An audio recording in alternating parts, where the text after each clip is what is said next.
Updates చూస్తే తెలంగాణ ప్రభుత్వం రాష్ట్ర వ్యాప్తంగా అనేక కార్యక్రమాలు చేపట్టిందని మంత్రి పొన్నం ప్రభాకర్ అన్నారు. గ్రామాలను కేంద్రాలుగా చేసుకుని అభివృద్ధి కార్యక్రమాలు చేస్తున్నట్టు తెలిపారు. ఇక ఈ అభివృద్ధి నిరంతరం కొనసాగుతోందని వెల్లడించారు. పంచాయతీ ఎన్నికల్లో బీఆర్ఎస్ ఓటమిని తట్టుకోలేక కేటీఆర్ అనవసర రాద్ధాంతాలు చేస్తున్నారని విమర్శించారు. ఇక అభివృద్ధి విషయంలో తమ ప్రభుత్వం ఎలాంటి రాజకీయాలకు పోదని ప్రతి గ్రామాన్ని అభివృద్ధి చేస్తుందంటున్న మాజీ మంత్రి పొన్నం ప్రభాకర్ తో మా ప్రతినిధి Rishikesh face to face. Telangana panchayat ఎన్నికల పోరు ముగిసింది. ఫలితాలపై మనతో పాటు స్పందించడానికి రాష్ట్ర రవాణా శాఖ మంత్రి పొన్నం ప్రభాకర్ ఉన్నారు. సార్ చెప్పండి, 3 విడతలుగా పంచాయతీ ఎన్నికల పైన కాంగ్రెస్ పార్టీ సంతృప్తిగా ఉందంటారా? నూతనంగా గెలిచిన సర్పంచులు, ఉప సర్పంచులు, వార్డు సభ్యులందరికీ తెలంగాణ ప్రజాపాలన తరఫున శుభాకాంక్షలు. వారందరూ రేపు గ్రామాల అభివృద్ధికి కృషి చేయాలి, పార్టీలకు అతీతంగానే కోరుతూ కాంగ్రెస్ పార్టీ నాయకుడిగా, శాసనసభ్యుడిగా, మంత్రిగా తెలంగాణ ప్రజాపాలన ప్రభుత్వం అందిస్తున్నటువంటి ఉచిత బస్సు మొదలుకొంటే కొత్త రేషన్ కార్డులు, సన్న బియ్యము, ఇందిరమ్మ ఇండ్లు, 200 యూనిట్ల కరెంటు ఫ్రీ, వడ్డీ లేని రుణాలు, ఈ విధంగా అనేక కార్యక్రమాలు ప్రజలకు అందినాయి.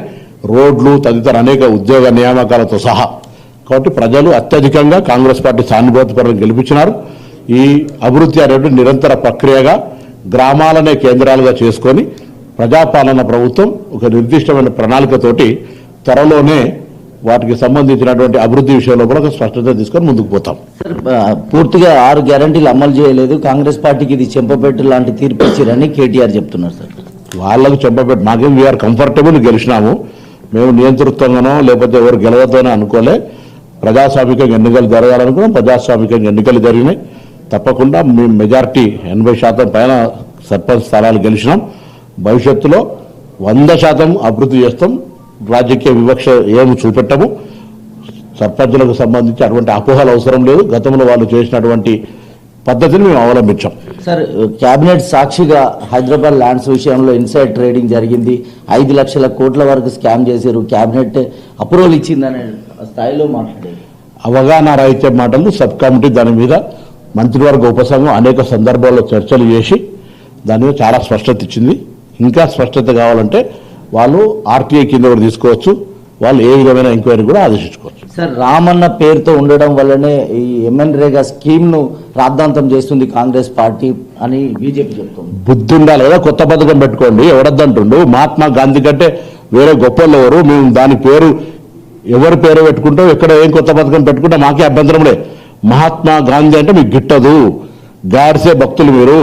మహాత్మా గాంధీ పేరు తీసేసి ఇంకో పేరు పెట్టడానికి మాత్రం వ్యతిరేకిస్తున్నాం. ఏ పేరు పెట్టినా మాకు సందర్భమే లేదు.